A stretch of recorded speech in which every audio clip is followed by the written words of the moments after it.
Hi there, you're listening to the Guitar Speak podcast, produced in Sydney, Australia. My name is Matt Wakeling, and thank you so much for joining me. Now today we speak to our friend Gretchen Men, who appeared on the show last September in episode number 18. We've invited her back on to speak about her new incredible album. But before we get to that, in last week's episode, you may recall, I was lamenting the fact that we haven't had a Sydney guitar show in some years, and pretty much 24 hours after I posted the episode, my friend Brendan Coleman, g'day Brendan, posted me a link to the Sydney Guitar Festival, which has just been announced, happening in August 2017, and it's got some amazing guitar players lined up, including Paco Pena, the Gregorian brothers, Richie Kotzen, Cheryl Bailey, great jazz player, and a couple of celebrations of B.B. King, Chuck Berry, and Eric Clapton in different gigs. Some amazing local guitarists, James Norbert, Ivanier. So that's really exciting news. I got in touch with the festival's PR company, and fingers crossed we'll be talking to some of the people involved in that festival leading up to that date. Now, of course, in early August, the Melbourne Guitar Show is on as well, which is a fantastic festival. So two slightly differently skewed festivals, but both celebrating the guitar. So in my book, that is fantastic news. All right, one last thing before the interview with Gretchen is a word from my friends Jeff and Mick from the Amps and Axes podcast from Baltimore, Maryland, USA. Take it away, boys. Hey, podcast world, I'm Jeff Bober. And I'm Mick Marcelino of Amps and Axes. That's right, and we've got a cool podcast that talks with guitarists, manufacturers, engineers, and techs. Yeah, so check us out every Saturday on iTunes and Google Play. That's right. And as we're always saying, onward. All right, on to our interview of the day with Gretchen Men. I had a great time talking to Gretchen. She's a really cool, really great guitar player and composer, and really fun to. It was really fun to talk about the details and some of the nitty-gritty of some of the areas I was particularly interested in when it came to combining orchestral strings with rock band, and how that applies as a guitar player, when to put your composer's hat on and your guitar player's hat off, and vice versa. One really cool thing, during the interview, Gretchen talks about using the program Sibelius, which is a scoring program. I use it myself. It's really great for arranging for different bands and instruments and things. And she was explaining how the sounds are not totally inspiring as you're placing your notes on the score, and you're hearing back these MIDI-triggered notes. But really interesting. And very kindly, Gretchen sent me a snippet of some of her Sibelius tracks so we could compare. So have a listen to this. This is a track called Grace. First you're going to hear the Sibelius playback of the notation, then you're going to hear a bit of the actual album track.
Gretchen, thank you for the before and after. So as you're listening to this, you'll know what we're talking about when we talk about Sibelius tracks and things. One more short audio example before we actually get to our conversation. This is a track called Savages, and just listen for yourself. It's epic.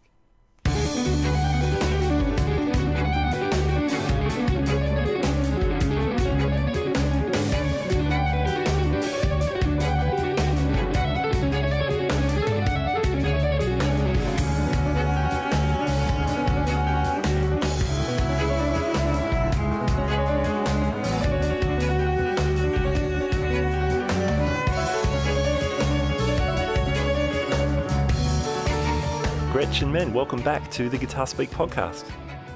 It's wonderful to be back. Thanks for having me. Now, I've asked you back to talk about your amazing new album, Abandon All Hope. But before we get to that, I think I saw a picture on social media of you jamming out with Tracy Guns the other day. Yes, that totally happened, and it was awesome. Cool. He is so good. Oh my God. Like, I'd actually seen LA Guns a long time ago, like when I was a teenager. And he, like at that time, it's like, I feel like when you see a band before you've started playing your instrument, like it's a kind of, you don't remember the specifics. You just remember like, oh, that was a really rocking band, but you're not watching it as a guitar player. Sure.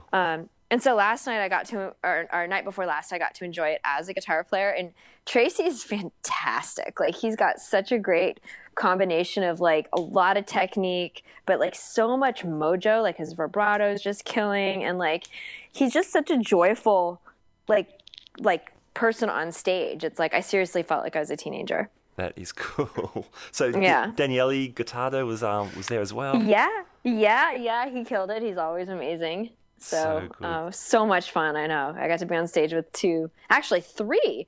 I mean, the whole band is fantastic. So yeah, we had a four guitar players on stage for the song Rip and Tear. It was a lot of fun. Very cool. Very cool. You've been in a few of these big all-star jams lately. There was a really cool jam at the She Rocks Awards. Oh, yeah. I mean, it was great to be on stage with all of those people. I mean, anytime you get that many guitar players on stage, at least, I mean, some people are great at stuff like that. For me, I'm not. I feel like I can't hear myself. Like, I always play in situations, or I generally have played in situations where I'm the only guitar player, so I'm not used to dividing, having to recognize myself out of a sea of guitar players. It's like, sure. You almost get sort of parts of your brain that carves out like, okay, this is the guitar frequency and therefore this is my space. But yeah, the She Rocks thing was really, really fun. So many great players on stage, and a lot of them are like my friends or people who I've wanted to see a bunch. So it was really cool. I got to hang with Nita Strauss, and she broke a string during her solo, but totally just like played through it like the rock star she is. And it was really fun to stand next to her on stage. She's a sweetheart and a really great player. Very cool. Yeah, she plays great. Plays really great. Yeah, she does. She's another very joyful performer. Like, I love her guitar playing, and I love watching her too. Awesome. Good stuff. Last time we spoke, I think it was around August last year, and you were telling me, we were talking about your career to date, and I was asking how your new record was going, not knowing much about it. And I think you told me you were just about to hop on a plane to check some mixes in Italy, which sounded entirely rock starish. That was great. Yeah, that was. I mean, hey, any excuse to go to Italy, right? Sure. So obviously we're talking about the Abandon All Hope record, which then got released in December, which is brilliant, which is a mind-blowing record. We had Michael Molenda on the show recently, and he was talking through his conversation with you. Do you want to? Can you give us your perspective of that when he first sprung the idea on you? Yeah, totally. Michael's great. He had so much to do with this album. The album was his idea.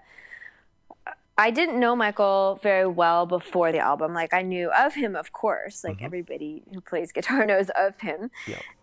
And I had met him briefly through Jude Gold, who I played in Lap Dance Armageddon with, our little acoustic duo, and he's a dear friend and also a wonderful guitar player. Yeah, absolutely. So I'd met Michael through Jude, and he'd said he had some idea for a collaboration. And so I went to the meeting, I don't want to say skeptical, but kind of expecting to hear what I've heard a lot, which is you need to sing and you need to play more pop-oriented music. Yeah. So I went in with the idea that would be very likely what I would hear.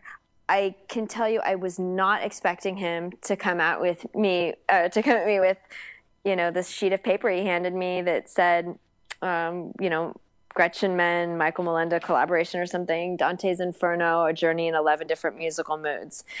Because what was so cool and serendipitous about it was that I had been thinking of doing something that involved really melding my love of literature with music a little bit more. I had actually thought about doing something with Macbeth. I thought about doing like J.D. Salinger, like the 9 short stories, which actually Alexandra Zerner, I don't know if you know her, she is also an amazing guitar player, and we've since sort of become long distance friends. She already did that, so I was like, okay, well, I can just as well. Okay. Yeah. And I thought about like F. Scott Fitzgerald, and I hadn't really settled on anything. And then when I sat down with Michael and he had that, my mind was kind of blown just to be so immediately on the same page right away, and to like his idea better than anything I had been churning around in my mind. So it was like, it didn't take any time whatsoever for me I basically looked at the paper and I was like, well, I know what I'm going to be doing for the next couple of years. So Wow. it was amazing, really, like, kind of, not to sound cheesy, but it was like goosebumpy, of like, wow, this is, to sit down and in a moment know exactly what you're going to be doing creatively, and where it's going to take you. Or maybe not where exactly, nobody can predict that exactly, but to have a sense of like, wow, I'm about to undertake something really big and I'm really excited to do it, and I'm kind of scared and I want to do it right, and I'm going to need to study a lot, and, but it's really exciting. Awesome. That is so great. Yeah. So Michael's idea, so he had Dante Alighieri's poem, so Dante's Inferno, which is I think it's just the first movement of a suite of poems, isn't it? Yeah. There's the Divine Comedy is 3, Inferno, Purgatorio, and Paradiso. Mm-hmm. So had he already written a libretto for that, or it was just the idea swimming around? He had not written a libretto, but it had been sort of like a baby project of his for a while. I don't mean baby in a patronizing way. I mean that it was a project that he had held close to him for a while, and he had actually there was a previous incarnation that he had done of something along those lines. He could tell you better about it, but I believe something he had done a number of years prior. And there was like a rock opera kind of, I forget the name, but we did speak about it at length. Street Beat, I think. And so I was very, like, deeply honored that somebody would entrust me with a project that they had kind of kept close to their heart for a while. So the libretto came about actually after the music was written. And that's when we moved away from doing a literal Dante interpretation to Mike's view of it, which he sent it to me and I just loved it immediately. I knew Mike as a journalist, but I'd never, to do that kind of writing that's poetic, that, that echoes of epic poetry, but also feels modern, almost like graphic novel, brevity, was, I just remember reading it and being truly moved by it, and really calling him and just being so effusively into it. I thought he did such a marvelous job. It was fantastic. So he basically took the poem and like say recast it in a modern light, and the brevity of it was really important because that ends up becoming an integral part of your album artwork and refers back to the tunes. Yeah, exactly.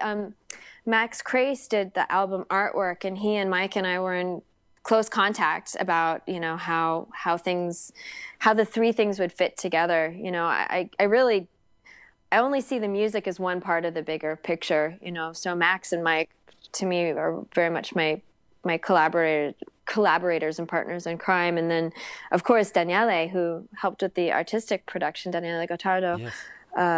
His role in it was incredibly important for many reasons, but not the least of which is he's the only other person of whom I'm aware. I know plenty of other people who have done it, but who is a very serious guitar player who's also absolutely as serious about the study of composition and orchestration. So he had previous experience doing things like trying to get a good blend between electric guitar, bass, and drums with string quartet and things like that. You know, it's a very specialized thing. You don't just go to a normal studio or a normal producer or a mix engineer and say, hey, here's this rock album. P.S. There's a string quartet on it. Absolutely, yeah. It has to really be handled sensitively. Yeah, I'm really interested to get to that side of things, like the literal production of it, but also your writing, how you're writing for a rock band and string orchestra as well. But did I hear you right before? Did you say the music was finished before the libretto was written? It was. To be totally honest, I don't know if Mike thought I was ever going to finish the album. Yeah. Because it did take a long time. And part of it was that because I composed it mostly away from the guitar, I used Sibelius, which is like a scoring program. Yeah, yeah.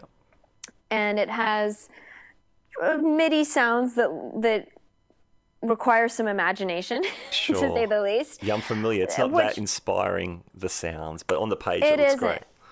Yeah, it looks great. I mean, and it definitely helps for things like getting your scores perfectly prepared for the musicians. And I like to work that way. I actually don't mind having to use some imagination because I like to be able, I'm constantly trying to develop more my inner ear. But that's, of course, a work in progress. So I think when I was in the process of working on it, I had sent Mike some little Sibelius, MIDI files so he could hear it. And I think he had the problem that a lot of other people did with being like, so what instrument am I hearing? What is that? That's an electric guitar? Yeah. And so I really wasn't able to share with him a lot of the stuff that was in progress because I think it just didn't translate. It required too much imagination, and only I kind of knew what I was going for. So I think after we'd had a number of teas and meetings and stuff like that, and he'd made some comment that I could tell he was being super cool about it, but I could tell there was a little bit of skepticism that the album was ever going to get done. And basically I just said, okay, sit in my car. You're going to have to deal with some MIDI sounds. Like, here's where we are with it. And I basically played him the Sibelius tracks. And that's when he was like, oh, you've done quite a bit. And I was like, well, yeah, but wasn't that the plan? And he was like, I kind of just thought you were going to do Hail Souls, but maybe with sort of this concept around it. I'm like, oh, well, crap. I did a lot more than that. And not as a diss on my first album. I mean, Sure. My first album was, I meant it. And it was just a different thing. So at that point, that's when he, I think, really was like, okay, and he got very mobilized to do the libretto. But Mike, as you know, is like, it's incredible the amount of work that man does, and all of the fires he puts out and all the juggling he does. So I don't fault him in the least for not prioritizing something if he thought it was never, if it was going to be for an album that was never actually going to get finished. And since we'd never worked together before, he had no way of knowing whether I was going to be somebody who did a lot of talking and just never delivered. So, sure.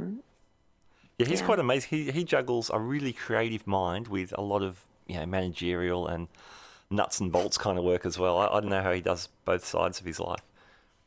He's amazing, and his writing is really, really beautiful. Yeah, and actually, I couldn't say enough good about working with him.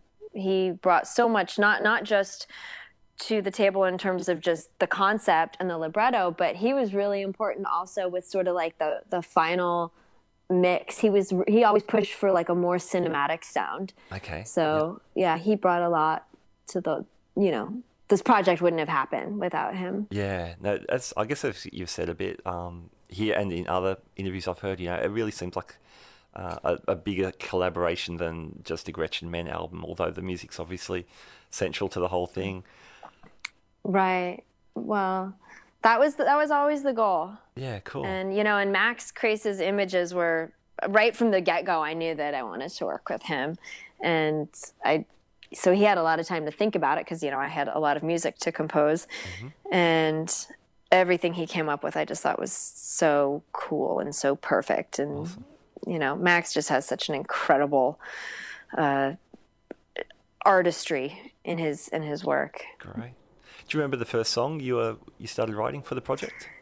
Yes, I do. Actually, the first song was the first song, Shadows. Okay, Shadows. But yeah. but at that time, actually, all of the not all, most of the titles were different up until the very end. Okay, Like the sheet that Mike Molenda gave me, it said like the first one was River Acheron, and there was like the title and then the kind of parenthetical, like so River Acheron, like beginning or begin. Okay. And then it was the Judgment of Minos, Limbo. So we just kept Limbo.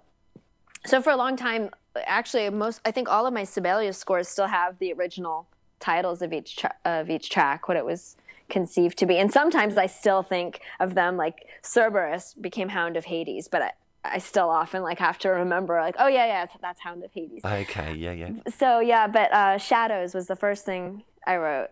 Great. Now that track, I think it's a great representation of the album because there's the ripping guitar, but there's lots of string, lots of unison lines with the string and call and response stuff. Yeah. I also harmonies too, but yes, a very very immediate announcement that the guitar and the violin will be paired a lot and played off each other a lot.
Writing for violin, are you making concessions for the instrument?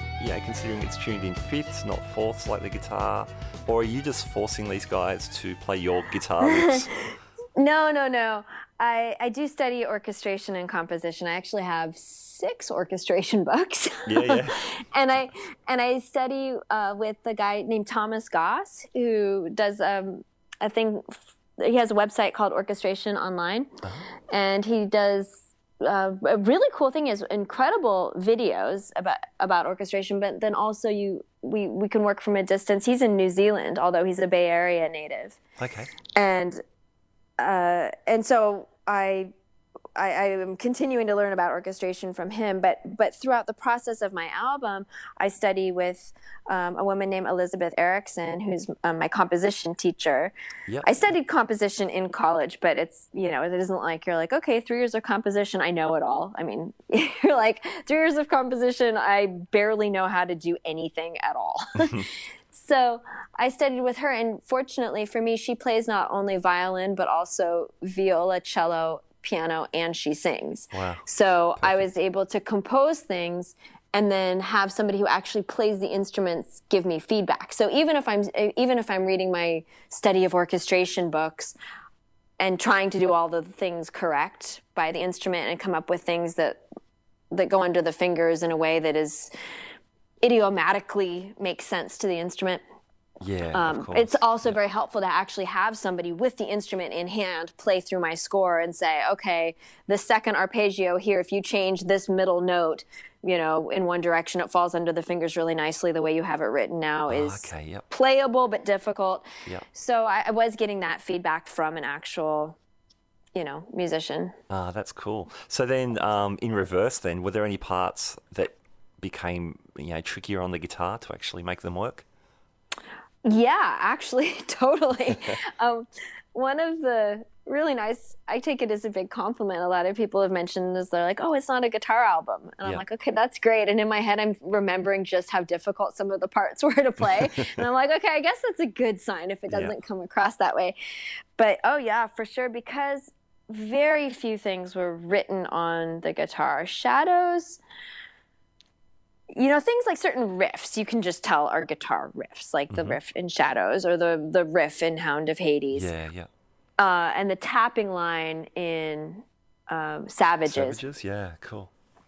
But, oh, gosh, so much else. I would say easily 90% of it was written away from the instrument. So while I'm aware of things like the instrument's range and things that are or are not playable, there were definitely times that I sat down to play something and was like, I felt this internal war between composer me and guitarist me. And like, I feel like guitarist me would sit down to learn what the composer part of me had written and just gone like, oh my God, why did I do this to myself? And so you have this like internal dialogue of like, the composer being like, no, you're a limitless virtuoso. And guitarist being like, what are you talking about? No, I'm not. So there was definitely a lot that I sat down, and I think very few things I actually ended up changing. I would change things only if I found a way that it actually sounded better. Okay, but for the most part, I would just sit down and have to woodshed like crazy on the stuff that I couldn't play. But actually, that's the whole reason I try to write away from the instrument as much as possible, is because I don't want to write music. I want to write music from the composer part of my brain, because as a guitar player, like, I don't know, I'm sure there are some people who are virtually limitless in their capabilities. I'm not one of them. And I don't ever want to write either to veer away from things that are difficult for me, nor do I want to write to showcase anything. So I kind of feel like the technique that I strive to achieve is that which my creativity demands, and not any more, not any less. Yeah, so, sure. Yep. Yeah. Awesome. To me, I mean, the album strikes me as I don't know, like the composition is the star on the album for me. The guitar is awesome. I'm loving it, and the violin is very closely linked to that as one of the main melodic features, obviously. But the composition sticks out to me as the big deal. Oh, well, thank you. That I really appreciate that. Of course I love the guitar, and it's the instrument that I happen to play, but I was more interested in putting the guitar into a larger ensemble. I feel like as much as there are so many fantastic guitar albums, I think I noticed that the stuff that I tend to listen to the most involves ensembles. Okay. And as much as there are fantastic like one-man shows or one-man plays, so often I think we find so much interest in terms of how people or characters, be they characters in a play or musical characters, about how you can juxtapose them and how they interact and how they blend. And that's what I was interested in exploring with this. I mean, still on the violin for a moment, if I may, there's some really great techniques too. I mean, there's lots of pizzicato. So, for example, on I think Lake of Ice, you've got the nylon string, the classical guitar, and the pizzicato. That's such a great texture when you combine those two.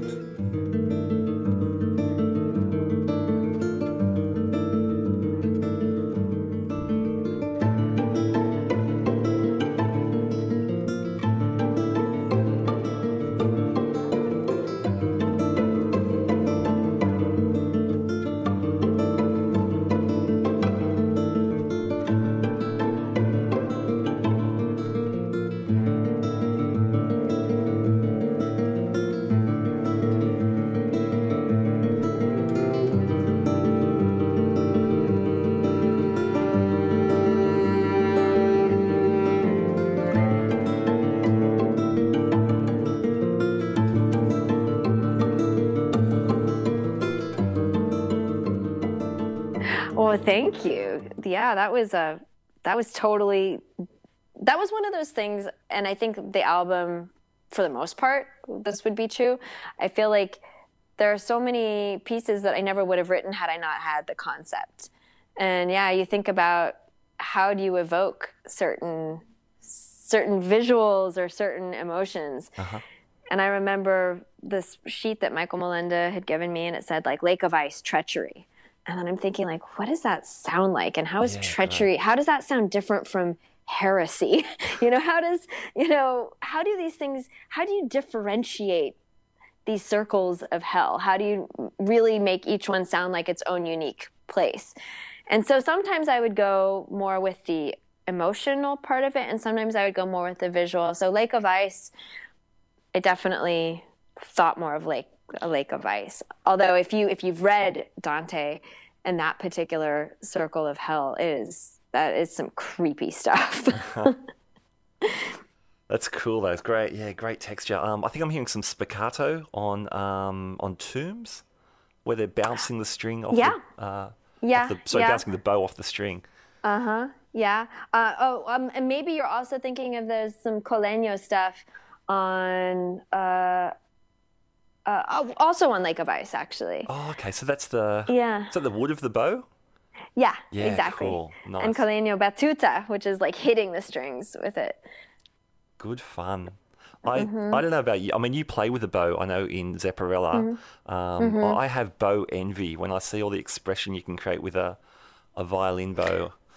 I do too. I know. I always feel like I have to apologize to actual bowed string instrumentalists. Like if I ever find one at one of our shows, I forewarn them that I'm about to do terrible things with a bow on a Les Paul. I heard you on Jude Gold's show, which I loved. You mentioned there was some bowed guitar on that, and I was trying to listen to it on the album. I'm going to have a guess. I'll put myself out there. Was it on Beast? It was on Beast. Yes. Good ears. Yes. 10 points. Yes. Cool. Good. Yes. That is rad. Now on Beast, you're also playing some slide, which I think you do on Hound of Hades as well. I do. Yeah.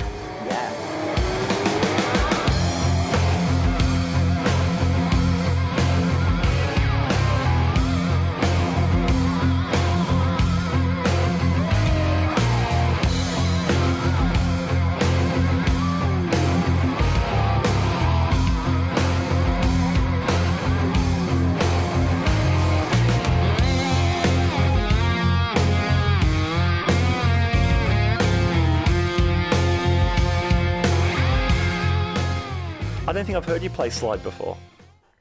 I do I haven't on my original stuff. Yeah. But I do in Zepparella. Oh, okay. So actually, I feel like you'd need one. He didn't play it on Whole Lotta Love, but you need it for those like backwards. Oh, okay. Da da da da da. So I do that with the slide on that. I think actually, as far as it seems like numbers are concerned, what most people have seen me do is when the levee breaks with Zepparella, because I think that video's got a lot of views now. Okay. I don't check back on it, but last time somebody told me it was like over 6 million. So wow. I feel like most people know me as doing slide stuff, and that's, I don't know why. I don't think I resisted doing it on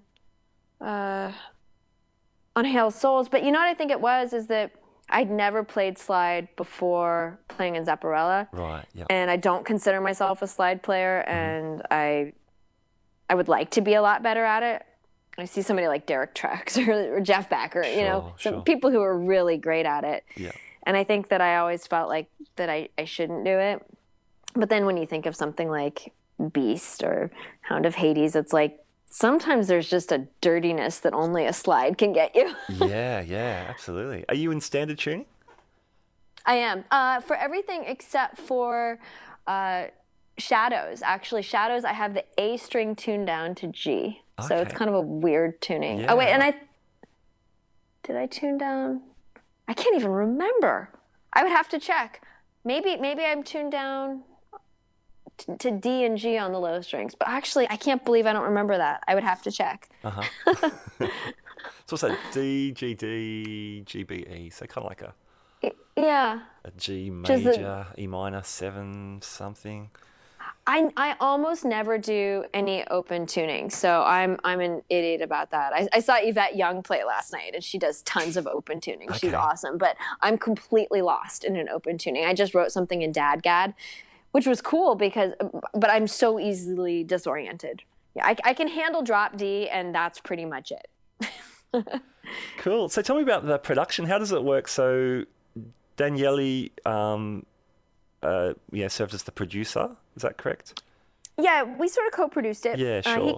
He came on board, I would say everybody had different roles because Mike Molenda also definitely had some valuable input at the very end. But yeah, Daniele did a huge amount of the artistic production. Yeah, cool. It actually started it came about organically because he had actually asked to do if my sister Kirsten, who also was on my album, yeah, cool. yeah, if he could get some vocals from her for his album Non Temporato, Okay, that is an absolutely breathtakingly a beautiful similar album. vein of instrumentation and approach. That's actually how we met. Is a mutual friend, Mike Beamersdorfer, who actually produced helped produce Jason Becker's some of his records.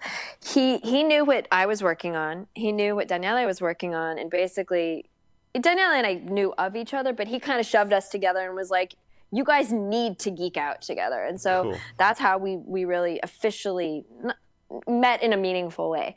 And so Daniele had asked me if I could record some of Kirsten from a distance. He was in Italy. Yep. So we did that. And then as I was figuring out the string situation for my album is when he had mentioned that he was performing some of his stuff live, and he was saying that there was just the most amazing string quartet and that the first violinist was just beyond awesome. And he had also emphasized how inexpensive they were. Uh-huh. And that's when I thought, well, wait a minute. I just produced some vocal tracks for him. Maybe he could do the same for me. So he did that. And Glauco Bretagnan is the first violinist. And oh my God, when I got his tracks back, they were just wonderful. And so at first I just had him do 3 tracks because, it's a big part. And I wanted to make sure it was the right match. And after I heard the first 3, I'm like, okay, that's it. We're doing the whole album. Great. That's cool. Very cool. So are you bouncing tracks back and forth, I guess, over the net? Or did he come out to California at one stage? Or yeah, we kind of bounced back and forth. So after those first 3 tracks is when I said, okay, I'm coming to Italy and I want to be there for the rest of it. Because I actually realized that I don't mean to sound super cheap, but it was actually cheaper for me to fly to Italy and record my tracks there than it was to hire comparable musicians in the United States. Sure. And I thought, well, hey, why not have an adventure and get to do something really memorable? And not only that, but there was something philosophically that I liked so much about having so many Italians on a concept album that is so inherently and importantly Italian. So I was happy to do that and to go out there and to actually meet the musicians and meet Ugo Bolzoni, the producer or the engineer, and the guy who mixed and mastered the record. It was really good to be there. Yeah. And because as fantastic as the musicians are, as amazing as Daniele and Ugo are, at the end of the day, it's my music. And so there are certain things that are so much easier to convey in person. You can write as much as possible in the score, but sometimes a musician has a question of well, how quiet is this quiet? How delicate is this delicate? And so it was great to actually be able to be there. Yeah, that sounds totally exciting. That'd be brilliant. And actually, being there was part of what even moved it, because initially it wasn't going to be string quartet. Initially it was just going to be violin.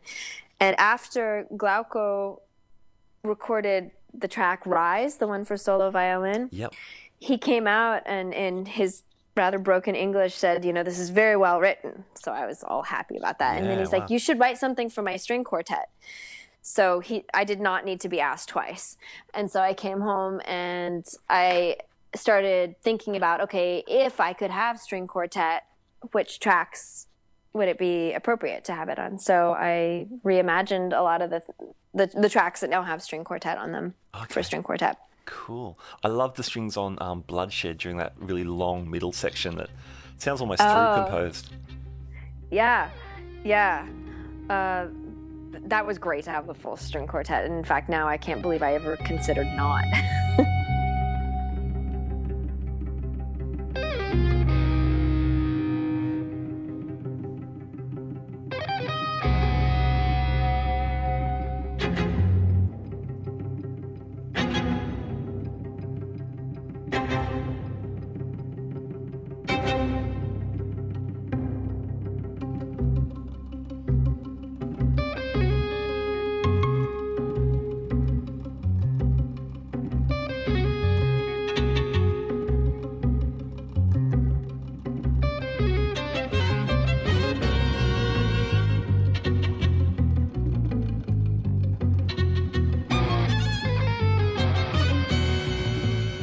You know, you're going to have to hire these guys to follow you around now. Oh, I know. Gosh, I wish I could. Are there any plans to take this onto a stage? I would really love to. At this time, it's difficult to think about because of just, well, to be frank, just the cost of having that many musicians. And as you're familiar with the record, it isn't stuff that you just do like a few days of rehearsal and you've got it together. I mean, the amount of rehearsal it would require is, I can't even imagine. Like, yeah, sure. A huge amount of rehearsal. And then on the other hand, there's no chance that I want to play it with backing tracks because that would be ridiculous. It would be just encouraging people to hear it guitar centrically, and that's not how it's intended. So I would love to do it. We'll see. Yeah. Sure.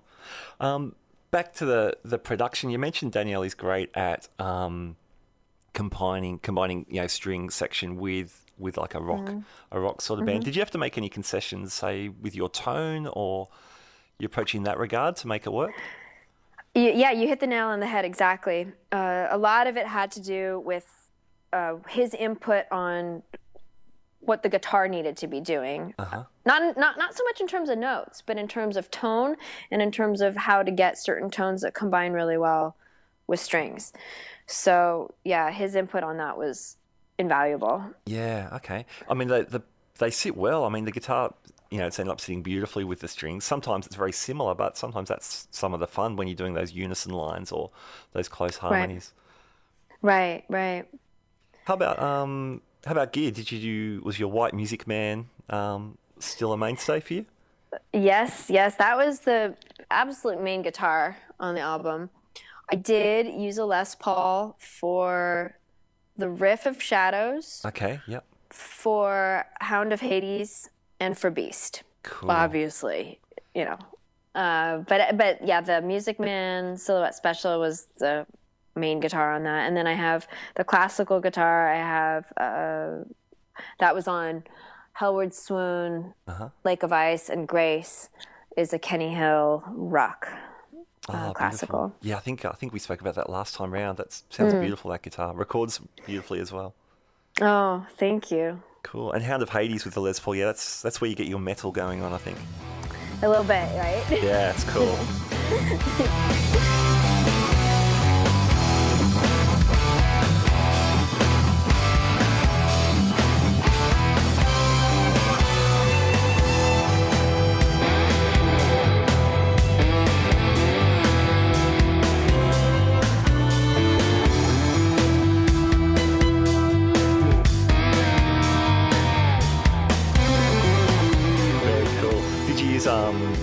I assume you're using amps over there. You're not probably lugging your own amps.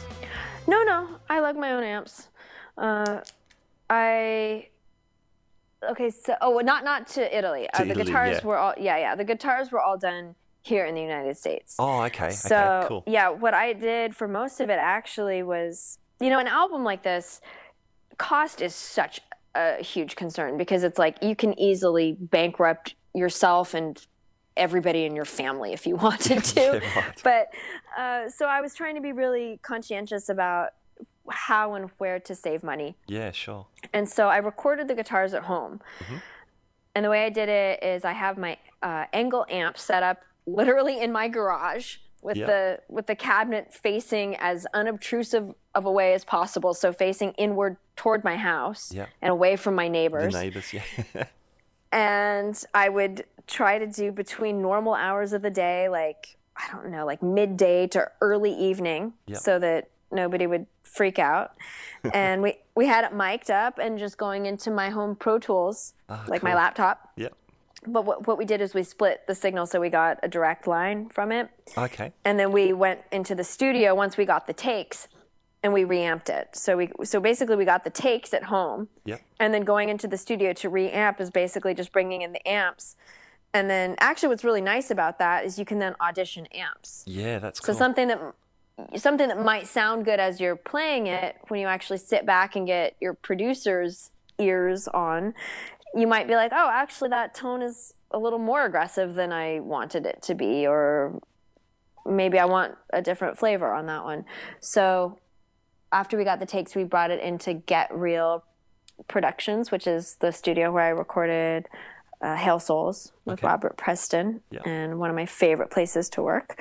And we reamped it, and we auditioned amps, and I ended up actually using my Engel for the vast majority of it. I brought my Marshall, my Engel, my Two Rock, and my Fender.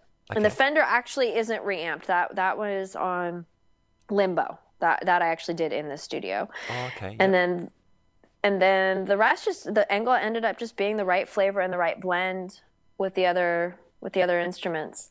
I think I used that for even on some of the clean tones. Okay. Yeah, man, sounds great. Sounds Oh, thank you. Sounds big, that thing. So what model Engel is that? It's a special edition, the 670 with EL34s. Oh, okay, yep. So maybe a slightly Marshall-y flavour. It's like a little bit more, and it's got really good articulation. I think it pairs really nicely with the Music Men Silhouette. Yeah, cool. I mean, and I love the Two Rock as well. It just all came down to exactly what you said earlier, is what sits right with everybody. You know, what has its own, what blends well with the strings, what has the right amount of sticking out without covering up stuff. Yeah, sure. So cool. Nice. So the album's received great critical acclaim. You must be pleased with the reception of it. I'm totally I don't know. I guess kind of speechless. I'm really happy that people have liked it. I don't want to say that I expected people to hate it. Like, I mean, I wouldn't have released something if I'm like, well, this is a bunch of crap. Like, you know, I release something when it's the best I can do. Yeah. And so that was the best effort I could do. But I also recognize that it's really composed music. I really didn't know how people were going to feel about it, but I knew something was good when both one of my friends, who's like a woman in her 70s and she's from France, and she didn't even know who David Bowie was. Like and when she said she listened to it and that she loved it so much that she cried, between that and my 6-year-old nephew having it be his first request for dance parties, I was like, well, that's awesome. That's cool. That's great. So I was really happy how many like non-musicians felt like it was accessible. And yeah, I've just been so honored that people have listened to it with such open ears. And some of the emails I've gotten from people who've listened to it, it's almost like poetic. Like it's so beautiful. I actually have been saving them. Cool. That's awesome. Well, that's great. Well, it's a brilliantly crafted album with so many facets to it. Thank you. I actually listened to it. I purposefully listened to it without the libretto just to get into the music, and then I read the libretto, and that obviously adds a lot more depth. But even on its own 2 feet, the composition's really, really cool. I mean, you understand there's a story going on. Like the drum solo for Century, that's like telling a story all by itself already. But with the text, that obviously adds the depth. But yeah, just the composition itself is really super cool. So congratulations. Thank you so much. I really, really appreciate it. Now, Michael Molenda hinted when I spoke to him that there might be some other albums perhaps between you and Daniele that might follow this theme? Can you confirm or deny? I can say that here's what I'll say. When I was right at the end of working on this album, and I think it was all done, and we were basically just kind of timing the release. As I realized, I was just so grateful for the whole thing. I was so blown away by every single person who worked on it. Everybody was awesome. The musicians were fantastic. The recording, the mixing, Mike's contribution, Max's contribution, everything was so fantastic. And Daniele and I were driving, and I said to him, like, oh my God, like, I wish you could also have such a great experience as I just had. I mean, he's been perfectly happy with the people he's worked with. Sure. You know, in fact, he was the one who brought in Ugo and the string players. And then it kind of occurred to me, I was like, there's two more. Like, we got Purgatorio and Paradiso, so that became very interesting. All right, well, we'll take that as what you've just said. So we'll stay tuned. Obviously, whatever happens next is it could be awesome. But this album on itself, if this is all we hear of this idea, it's brilliant. What's the rest of 2017 look like for you, Gretchen? Boy, it has been so busy, but in a wonderful way. I think my only stress, or I shouldn't say regret, but I'm a preparer, and I like to be, if somebody asks me to do something, I like to really be as prepared as possible so I can give it my best. Some people are great at doing stuff on the fly, but I'm definitely a work in progress with that. So I feel like it's been already there's been a huge diversity of stuff going on, from Zepparella shows to I was writing and doing some lessons for Acoustic Guitar Magazine. Cool. Just did a demo for an amp company this past week. I got to jam with Tracy Guns. I got to see Yvette Young. And now I'm about to leave for shows with Zepparella. And I'm just wrote a piano quartet for my orchestration class. So wow, nice. I feel like I'm always going in a million different directions, and sometimes I wish I could just focus on fewer and that maybe I'd get better at those one or two things. But what would you focus on there if you had to? Exactly. I don't know. That's the thing, is that it's like I say that and then I immediately follow it up with, but that's who I am. And if that unique, we all bring a unique combination to the world. Every person does. And the more you can, I think, stay true to whatever it is that drives you to do what you want to do creatively, the better chance you have of doing something that is of quality and integrity, and that might ultimately lead to the holy grail of creating something that really is very unique and personal, creating your own voice. So the way I see it is I just juggle a million things, and I work from the time I get up until about midnight, and I don't take days off, and I love what I do. Fantastic. Well, that sounds like a pretty good plan with all the stuff going on. That's cool. Gretchen, thank you so much for your time today. I've been really looking forward to talking about this album. As I said, I loved it since I heard it, and just listening to it over, it really grows on you, and you really start to just to engage with it. It needs a few listens, I reckon. There's a lot of depth, and so it's been great talking to you about that. Thank you so much. I really appreciate being able to chat about it. There's nothing I like more than talking about music, whether music in general. It doesn't have to be my music, but it means so much to me that you've listened to it so openly and that you wanted to talk about it. So thank you. All right, there's my interview with Gretchen Men, and I wanted to talk about that album.